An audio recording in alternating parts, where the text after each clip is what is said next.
स्वागत करता हूं आप लोगों का चौथे वीडियो में। यहाँ पर हम बात करने वाले हैं, जैसे कि हम लोग कर रहे थे यूपीपीएससी के असिस्टेंट इंजीनियर के मैकेनिकल इंजीनियरिंग के अभी जो 2020 में जो पेपर हुआ है उसके सॉल्यूशंस अभी तक हम 75 क्वेश्चंस कर चुके हैं, जिन पर हम 3 वीडियो कवर कर चुके हैं।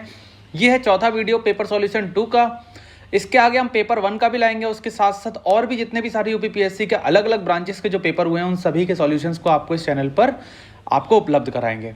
स्वागत करता हूं, मेरा नाम है सिद्धार्थ शुक्ला, मैं कर रहा हूं अपना मास्टर्स फ्रॉम त्रिची, आपका पाठशाला ज्ञान चैनल में। अगला क्वेश्चन है इफ, देख सकते हैं आप question, if the specific heat of humidity of moist air remains same but it's dry bulb temperature increase. क्या है, उसकी ह्यूमिडिटी सेम है और टेम्परेचर इंक्रीज हो रहा है। तो आप देख सकते हैं ये कर्व है, ये देखिए ये टेम्परेचर का कर्व है, ये टेम्परेचर लाइन है, या टेम्परेचर बढ़ रहा है। तो आप देख सकते हैं इनमें से क्या कांस्टेंट रहने वाला है। ड्यू पॉइंट इंक्रीज गलत है, डिक्रीज, क्योंकि ड्यू पॉइंट इसका यही रहने वाला है परमानेंट, तो ड्यू पॉइंट इज सेम। ठीक है, चलिए, the radioactive heat transfer per unit area watt per metre square between two planes parallel grey surfaces, emissivity 0.9 maintain at 400 kelvin and 300 kelvin. Formula क्या होता है? फॉर्मूला होता है Q बराबर sigma T1 की पावर 4 माइनस T2 की power 4 upon 1 upon epsilon 1 plus 1 upon epsilon 2 minus 1।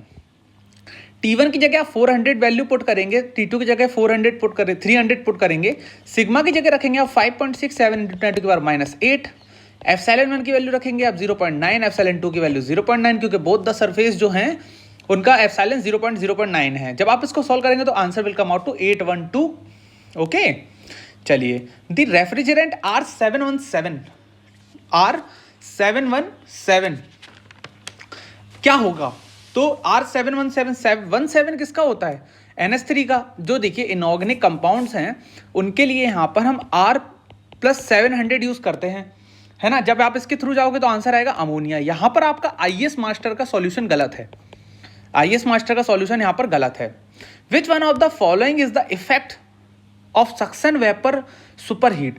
इनमें से सक्शन वेपर सुपर हीट का इफेक्ट क्या है? डिक्रीज द रेफ्रिजरेशन इफेक्ट गलत है, डिक्रीज द स्पेसिफिक वॉल्यूम गलत है, decrease the energy for compression गलत है, इंक्रीज द रेफ्रिजरेशन इफेक्ट। जब आप सुपर हीटिंग करते हो तो देखिए इस तरीके से यहाँ पर जो रेफ्रिजरेशन इफेक्ट होता है वो बढ़ जाता है। पहले ये 1 से 4 ये रहता है, फिर ये 1 से 4 डैश हो जाता है, तो ये इंक्रीज कर गया।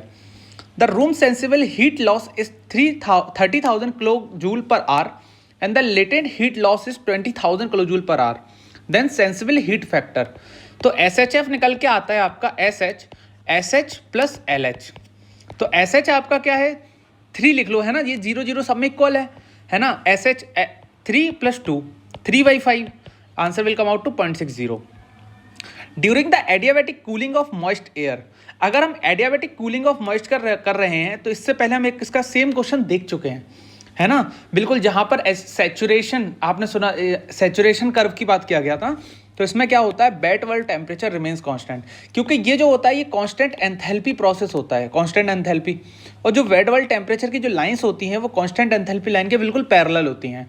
तो इट मीन्स यहाँ पर वेट बल्ब टेम्परेचर भी कांस्टेंट रहने वाला है। Environment friendly refrigerant R134A is used in the new generation domestic refrigeration. Its chemical formula, देखिए केमिकल फार्मूला अगर आप सिंपली अगर निकालना चाहेंगे तो ये एक जो कंपाउंड है, ये कंपाउंड एक, जैसे आपने सुने होंगे फ्रियॉन्स वगैरह, है ना। तो इसमें क्या होता है? Double bond, single bond, 3 bond, है ना। तो R यहाँ पर जो C होता है वो होता है, जो C की वैल्यू होती है ना, तो वो 1 माइनस कर लेते हैं, जो टोटल का -1 होता है।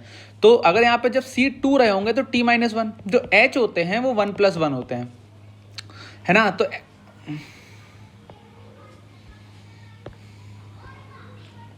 हाँ, तो T+1 होते हैं। तो H यहाँ पर अगर 3 दिख रहे हैं, मतलब सॉरी, यहाँ पे अगर वैल्यू 3 दिख रही है ना, तो यहाँ पर ये 2 रही होगी। तो C2H2 तो यहाँ पर पहले आ गया, आंसर कहीं मैच नहीं कर रहे इन तीनों में, तो answer will B this one.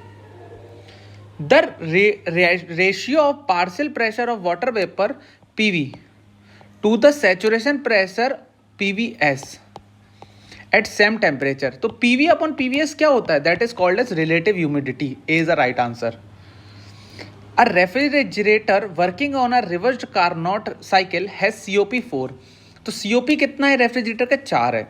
Heat pump, उसको हीट पंप में हम कन्वर्ट कर देते हैं और वो खाता है 1 किलोवाट वर्क। तो हीटिंग इफेक्ट क्या होगा? तो आपको जैसे पता है आपका जो COP ऑफ हीट पंप होता है वो 1 प्लस COP ऑफ रेफ्रिजरेटर होता है। तो COP ऑफ हीट पंप कितना हो गया? 5 हो गया। वर्क कितना खाया? तो 5 बराबर Q अपॉन W, यहाँ पे W की वैल्यू 1 है तो Q बराबर 5 kilowatt. An engine operating on Otto cycle has clearance volume as 10% of the swept volume. So यहाँ पर गामा आपको दिया है 1.4 और एफिशिएंसी आपसे पूछी है।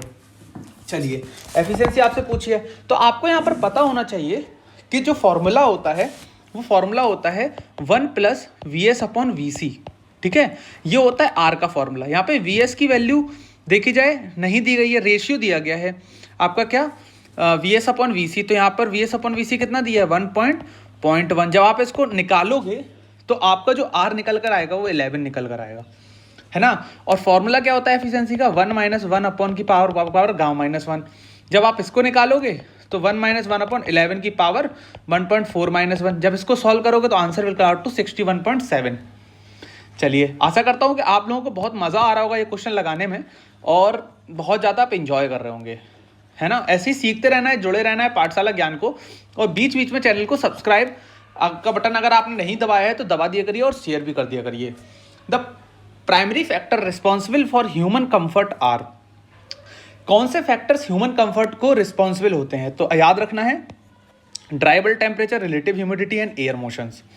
Knocking tendency in SI engine reduce with increasing. तो याद रखना SI इंजन में जो नॉकिंग टेंडेंसी होती है वो इंजन स्पीड बढ़ाने से कम हो जाती है और डीजल के लिए कंप्रेशन रेशियो से होता है। तो आंसर इज ए। अगर आप IS मास्टर के सॉल्यूशंस के हिसाब से जा रहे हो तो ये आंसर गलत होने वाला है। तो IS मास्टर में का ये सॉल्यूशन यहाँ पर गलत दिया हुआ है। चलिए आगे बढ़ते हैं। Choose the undesirable property of the secondary refrigerant. Low freezing point, हमेशा फ्रीजिंग पॉइंट लो से लो होना चाहिए, विस्कोसिटी भी लो होनी चाहिए। तो ये आंसर सही ये वाला होगा क्योंकि उसने पूछा है अनडिजायरेबल, है ना। तो ये सब डिजायरेबल हैं और ये वाली अनडिजायरेबल है। The chances of occurrence of cavitation are high. देखो कैविटेशन जब अकर होता है तो वो एक तभी होता है जब उसका लोकल प्रेशर जो होता है वेपर प्रेशर से नीचे चला जाता है। तो answer will be D. The partial pressure of water vapour at a dew point temperature of moist air is 1.5 into 10⁻³ minus MPa। The barometric pressure is 0.1 MPa। The specific humidity of air is पूछ रहा है वो।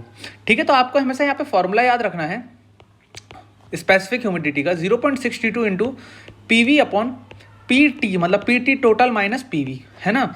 और जो यहाँ पे barometric का मतलब होता है प्रेशर एटमॉस्फेरिक। तो PA प्लस PV बराबर PT हो जाएगा, है ना। यहाँ पर सिंपल आप समझ पा रहे हो, माइनस PV, यहाँ पर PV है तो PV कट जाएगा यहाँ पे, है ना। टोटल प्रेशर यहाँ पर कट गया। अब सिंपल यहाँ पर कट गया और अब आप इस वैल्यू को यहाँ पर डायरेक्टली पुट कर दीजिए, है ना। तो आ जाएगा आपका 1.5 इंटू 10⁻³ अपॉन 0.1 और इंटू 6.62। जब मल्टीप्लाई करेंगे तो answer will come out to with 9.47 gram पर kilogram DA। If methane undergoes the combustion with the stoichiometric quantity of air, the fuel of air ratio on the molar basis would be. देखो आपको पता है CH4 को जब अगर आप oxygen से रिएक्ट कराओगे तो यहाँ पर बनने वाला है आपका CO2 प्लस 2H2O, है ना। तो आपका H2 कितना लग गया? यहाँ पर लग गया 2, है ना। तो आपका लगा है 2 मॉलिक्यूल, तो 2 मॉलिक्यूल बराबर 100/21 जो वेट जो होता है टोटल का ऑक्सीजन का अपने एटमॉस्फेयर में। जब आप इसको सॉल्व करोगे तो the value will come out to be 9.52:1। For an air conditioned space RTH बराबर 100 किलोवाट, RSHF बराबर 0.75, volume flow rate 100 metre cube per minute, room specific humidity 0.01 kilogram per kilogram of dry air, specific humidity of supply in kilogram upon kilogram of dry air पूछ रहा है। तो RSHF जो होता है वो होता है RLH अपॉन RTH। RSHF पता है, RTH पता है, यहाँ से आप निकाल लो RLH। आपकी RLH की वैल्यू यहाँ से निकल कर आ जाने वाली है, ठीक है। अब RLH आपकी वैल्यू निकल आई तो अब उसके बाद आप सॉल्व करेंगे तो फॉर्मूला होता है CMM बराबर RLH upon 50 W minus WADP। तो एडीपी की वैल्यू यहाँ पे दी गई है 0.01 किलोग्राम पर किलोग्राम डीएपी। ये वाला ओमेगा में निकालना है, 50 पता है, आरएलएच पता है, सीएमएम की वैल्यू दी गई है 100 मीटर क्यूब पर मिनट, है ना। यहाँ पर वैल्यूज को पुट करिए और आंसर निकालिए, फटाकेदार 0.0050 आपका आंसर आ जाएगा। In a Rankine cycle with the maximum steam temperature fixed being fixed from metallurgical consideration as the boiler pressure increase. याद रखिए, अगर बॉयलर का प्रेशर इंक्रीज किया जाता है या फिर कंडेंसर के प्रेशर को डिक्रीज किया जाता है तो हमेशा जो क्वालिटी ऑफ द टरबाइन होती है वो डिक्रीज कर जाती है। क्या कर जाती है? डिक्रीज कर जाती है। आशा करता हूं आप लोग बहुत ज़्यादा इंजॉय कर रहे होंगे, लगातार लाइक का बटन भी दबाते रहिए। If air at dry bulb temperature of 35 degree C and dew point temperature of 20 degree C passes through the air washer in which water is sprayed at 25 degree C, then the process would be। देखो क्या हुआ, temperature क्या हो रहा है, आप simple सा यहाँ पर एक बार गौर करिए। आपका 35 डिग्री था, हमने 20 डिग्री से यहाँ से वॉशर कराया तो 25 डिग्री ही हो गया, तो मतलब टेम्परेचर गिर गया। पर अगर हम पानी के छींटे डालेंगे, वाटर का स्प्रे कराएंगे तो रूम की ह्यूमिडिटी भी तो बढ़ जाएगी, है ना। तो क्या हो रहा है, एक तो कूलिंग हो रहा है और दूसरा हो रहा है humidification. Cooling and humidification will be your answer. पर इसमें अगर आप मेडिसी के सॉल्यूशन से जाओगे तो ये आंसर गलत है। The work ratio in a gas turbine plant is equal to RP बराबर प्रेशर रेशियो, T1 बराबर कंप्रेशर इनलेट टेम्परेचर, T3 बराबर टरबाइन इनलेट टेम्परेचर। तो वर्क रेशियो का फॉर्मूला आप डायरेक्टली याद रख लीजिए, 1 - T1 अपॉन T3 आरपी की पावर गामा -1 बाई गामा, है ना। यही फॉर्मूला होता है आपका आइडियल रीजनरेटिव साइकिल की एफिशिएंसी का। ठीक है दोस्तों, आशा करता हूं कि आप लोग मजा कर रहे हो। The velocity distribution in a boundary layer is given by u by small u by capital U, y by delta, where is the u is the velocity at the distance from y from the plane at u small u equals to capital U at y बराबर delta, delta being boundary layer thickness, the displacement thickness is given by. ठीक है, अब आपको formula पता होना चाहिए। Displacement thickness का होता है 0.1 minus Y U Y capital U D Y. ठीक है, अब ये फॉर्मूला है, तो 0 से डेल्टा 1 माइनस आपको रख देना है यहाँ पे Y by delta D Y. जब आप इसको सॉल्व करोगे इस इक्वेशन को, तो जो डेल्टा है आपका यहाँ स्टार लिख लो, तो delta star will come out to be the delta by 2। Equation बता दी, डायरेक्टली कर लेना।